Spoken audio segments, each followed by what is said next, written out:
الحمد لله رب العالمين نحمده ونصلي على رسوله الكريم أما بعد فأعوذ بالله من الشيطان الرجيم بسم الله الرحمن الرحيم لعنة الله على الكاذبين صدق الله العلي العظيم إن الله وملائكته يصلون على النبي يا أيها الذين آمنوا صلوا عليه وسلموا تسليما اللهم صل على سيدنا مولانا محمد وعلى آل سيدنا مولانا محمد وبارك وسلم علیہ۔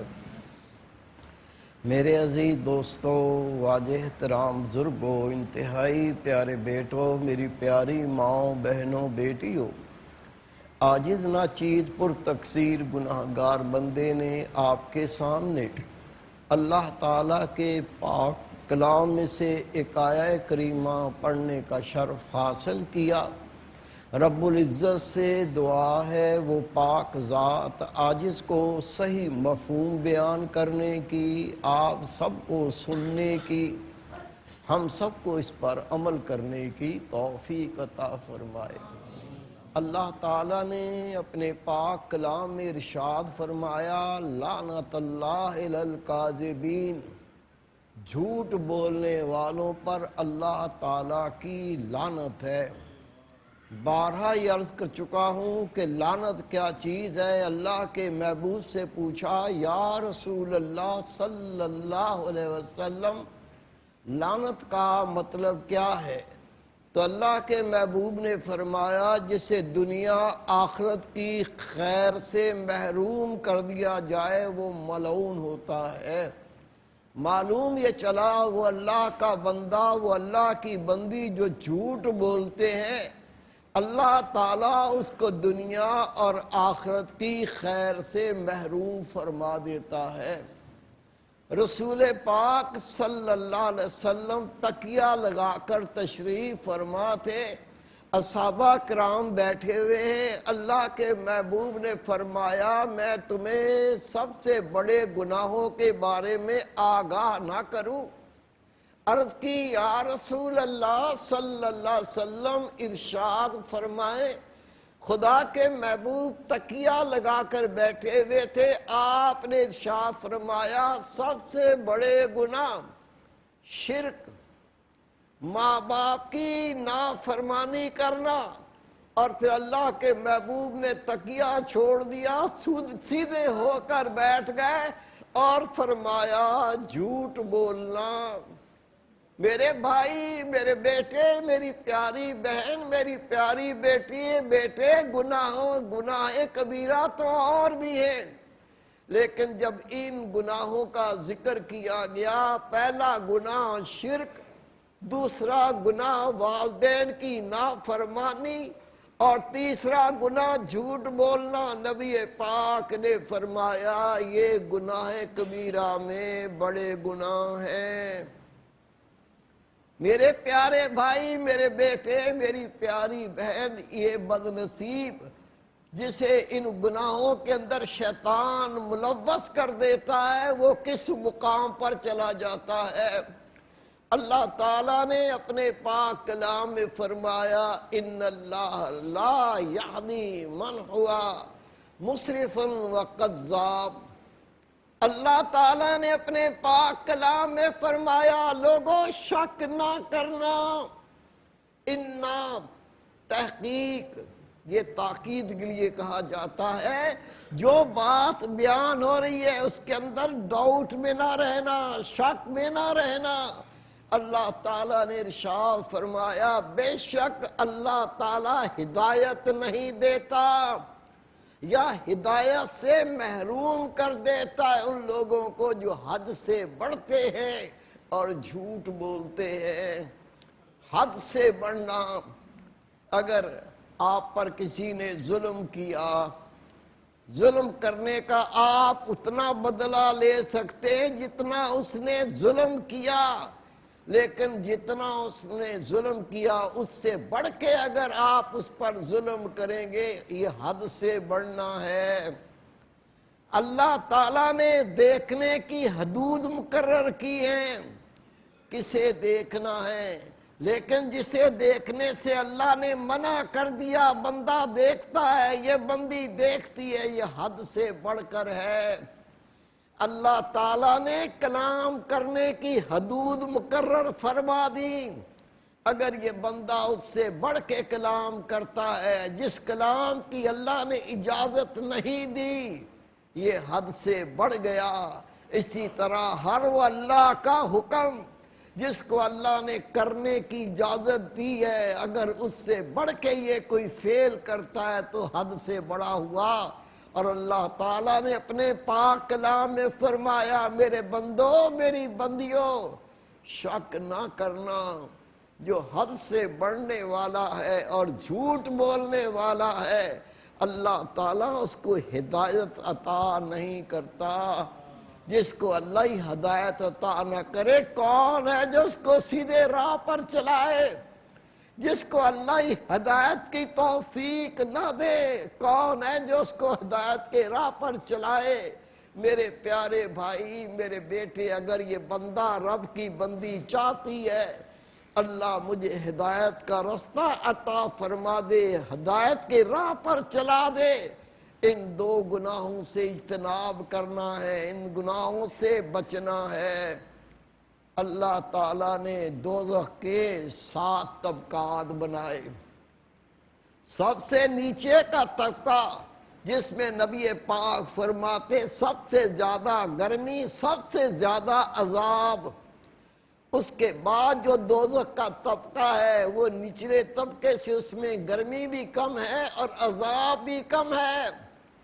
اس طرح ہر اوپر کا طبقہ اس میں گرمی بھی کم ہے، عذاب بھی کم ہے، اور دوزخ کا سب سے اوپر کا طبقہ جس میں گرمی سب سے کم، اللہ کا عذاب سب سے کم، نبی پاک فرماتے اس کا نام جہنم ہے، جس کے اندر اللہ میری امت کے گناہگاروں کو داخل کرے گا۔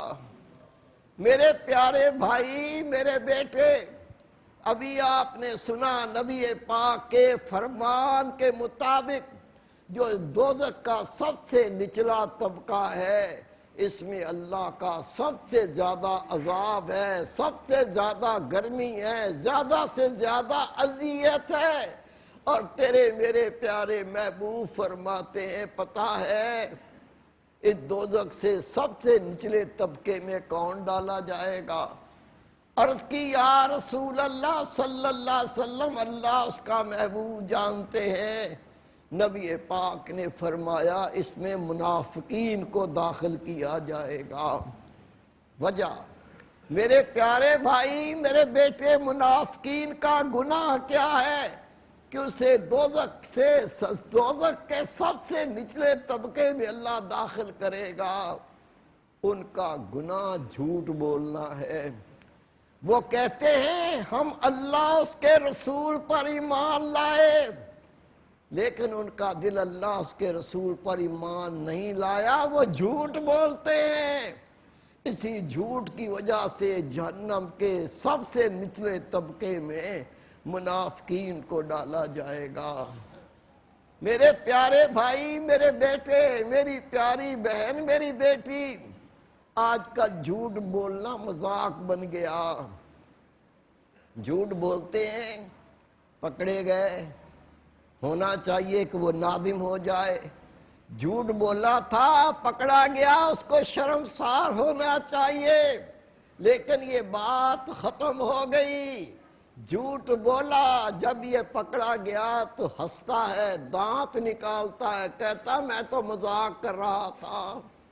حضرت عبداللہ ابن مسعود رضی اللہ تعالیٰ عنہ فرماتے ہیں، جھوٹ مذاق میں بولا جائے یا سنجیدہ ہو کے بولا جائے، اس کے نامہ اعمال میں جھوٹ کا عذاب لکھ دیا جاتا ہے۔ کچھ لوگ جھوٹ بولتے ہیں، کیوں بولتے ہیں؟ میں مزاح کرتا ہوں، میں لوگوں کو جھوٹ بول کے ہنساتا ہوں، لوگ میری بات سن کے محظوظ ہوتے ہیں، میری بات سن کے خوش ہوتے ہیں، مسکراتے ہیں، اور کہتا کیا ہے؟ اس طرح سے مجھے ثواب ملتا ہے۔ میرے پیارے بھائی، میرے بیٹے، اللہ کے محبوب صلی اللہ علیہ وسلم بھی مزاح کیا کرتے تھے۔ مزاح کرنا سنتے رسول ہے، لیکن جھوٹ بول کے نہیں۔ اگر مزاح میں بھی جھوٹ بولیں گے تیرے نامہ اعمال میں، اگر میں مزاح میں بھی جھوٹ بولوں گا تو میرے نامہ اعمال میں جھوٹ کا گناہ لکھ دیا جائے گا۔ اور قرآن پاک میں اللہ تعالیٰ نے کیا ارشاد فرمایا؟ لعنت اللہ علی الکاذبین، جھوٹ بولنے والوں پر اللہ کی لعنت ہے۔ خدا کے محبوب صلی اللہ علیہ وسلم سفر کر رہے ہیں، سفر کے دوران اصحابہ کرام بھی ساتھ ہیں۔ ایک اصحابی رسول کو اس کے اونٹ نے کوئی پریشان کیا، کوئی تنگ کیا، اس اصحابی رسول نے اونٹ پر لعنت کی۔ نبی پاک کا چہرہ متغیر ہو گیا، آپ نے پڑھ کے اس کو دیکھا، دیکھ کے فرمایا یہ اونٹ جس پر لعنت کی ہے اسے قافلے سے نکال دو، نہیں تو قافلے پر اس کی نحوست کا اثر پڑے گا۔ اونٹ تنگ کرے، اس پر لعنت کی جائے تو نبی پاک اس کو قافلے کے ساتھ چلنے کی اجازت نہ دیں۔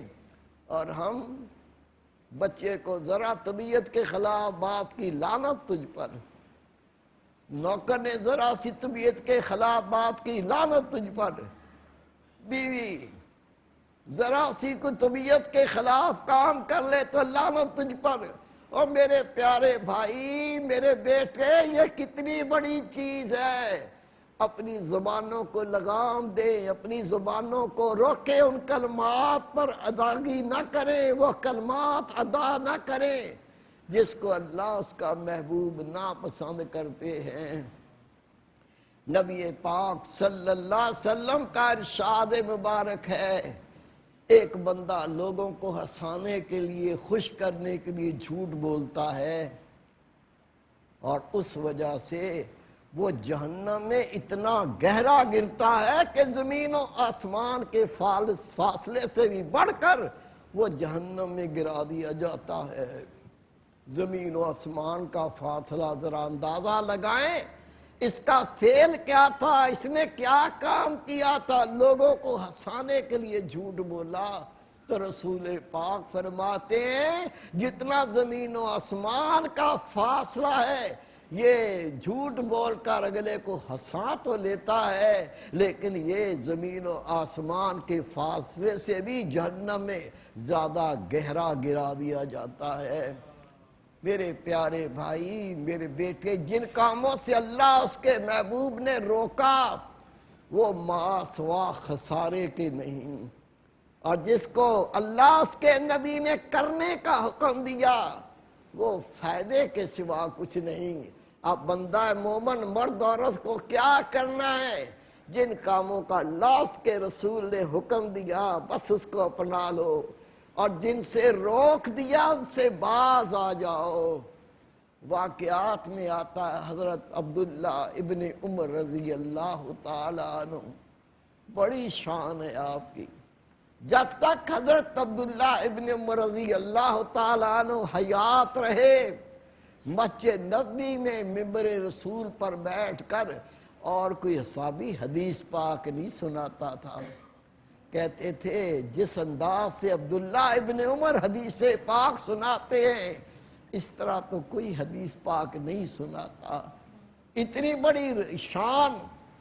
آپ جا رہے تھے، رستے میں کچھ لوگ کھڑے ہوئے تھے، ایک شخص نے کہا اگر میں عبداللہ ابن عمر کے جو چادر اوڑی ہوئی ہے میں لے لوں تو مجھے کیا دو گے؟ لوگوں نے کہا ہم تمہیں اتنا اتنا یہ چیز دیں گے۔ یہ بات طے ہو گئی۔ وہ شخص حضرت عبداللہ ابن عمر رضی اللہ تعالیٰ عنہ کی طرف چلے، قریب گئے، کہا عبداللہ، آپ نے کہا جی۔ اس شخص نے کہا آپ نے جو چادر اوڑی ہوئی ہے یہ میری ہے۔ آپ نے فرمایا یہ چادر تو میری ہے۔ اس نے کہا عبداللہ یہ چادر میری ہے. آپ نے فرمایا میں نے تو کل ہی خریدی ہے. اس نے پھر کہا اب آپ کی مرضی، پہنو گے تو گناہگار ہو گئے، یہ چادر میری ہے. یہ سن کر حضرت عبداللہ ابن عمر رضی اللہ تعالیٰ نے چادر اتاری کہ اس کو دے دیں. جیسے ہی اتاری وہ لوگ جو پرے کھڑے ہوئے تھے سارے مسکرائے، ہنسنے لگے. آپ نے کہا میرے اس عمل پر کیوں ہنستے ہو؟ لوگوں نے کہا یا حضرت یہ جھوٹ بول رہا ہے. پھر وہ واقعہ سنایا، حضرت یہ جھوٹ بول رہا ہے. یہ سنتے عبداللہ ابن عمر رضی اللہ تعالیٰ عنہ نے ان سے خطاب فرمایا. آپ نے ارشاد فرمایا ان قریب موت آنے والی ہے. پتہ نہیں یہ موت صبح آتی ہے کہ شام کو آتی ہے، دن کو آتی ہے کہ رات کو آتی ہے. اور پھر ایک لمبی قید، قبر کے اندر جانا ہے. اور لوگوں منکر نکیر کے سوالوں کا جواب دینا ہے. پھر قیامت کا دن آ جائے گا اور اللہ کی قسم جھوٹنے بولنے والے جھوٹے لوگ بڑا نقصان پائیں گے. اتنا کہنا تھا وہ سب لوگ رونے لگے، ان کی آنکھوں میں آنسو رواں ہو گئے، رونے لگے. حضرت عبداللہ ابن عمر خاموشی سے گردن جھکا کر چلے گئے. یہ تو وہ اللہ کے بندے تھے، جب ان کو خوف دلایا تو وہ ڈر گئے. جب انہیں قبر یاد دلائی، موت یاد دلائی تو وہ رونے لگے. جب آپ نے قیامت کا ذکر کیا ان کو قیامت یاد آ گئی. ہمیں کوئی بتائے بھائی یہ جھوٹ بولنا اللہ کے عذاب کا سبب بنے گا؟ خدا کی قسم جوں تک نہیں رینگتی، اپنی یہ عادت چھوڑنے کے لیے تیار نہیں. جھوٹ بھی ایسا بنا سوار کے پیش کریں گے، نہ شرم آئے گی، نہ حیا آئے گی، نہ رب سے ڈریں گے، نہ دل میں اللہ کا خوف آئے گا. اور خوش ہوگا کہ دیکھو کیسے میں نے جواب دیا، اس کو پتہ نہیں چلا میں جھوٹ بک گیا ہوں، جھوٹ بول گیا ہوں. میرے پیارے بھائی، میرے بیٹے، حدیث پاک اللہ کے محبوب صلی اللہ علیہ وسلم کا ارشاد مبارک ہے، جو جھوٹ بولتا ہے، وعدہ پورا نہیں کرتا، امانت میں خیانت کرتا ہے، وہ منافق ہے، وہ منافق ہے، وہ منافق ہے. میرے پیارے بھائی، میرے بیٹے، خوش نصیب وہ جو اللہ سے ڈر جائے، خوش نصیب وہ جو اللہ پر رجوع ہو جائے. آئیے ہم اللہ سے وعدہ کریں، یا اللہ اپنی زندگی میں جھوٹ بول کے اپنی عاقبت کو خراب کیا، اپنی قبر کو گندہ کیا، رب تجھے ہم نے ناراض کیا. ہم رب تجھ سے سچی توبہ کرتے ہیں، توبہ کریں گے، اللہ کو رحم آ جائے گا، اللہ معاف فرما دے گا. جب رب معاف فرما دے گا تو رحمت کے در کھل جائیں گے. رب کریم ہمیں سچ بولنے کی توفیق عطا فرمائے اور جھوٹ بولنے سے اپنی پناہ عطا فرمائے. وما توفیق الا باللہ.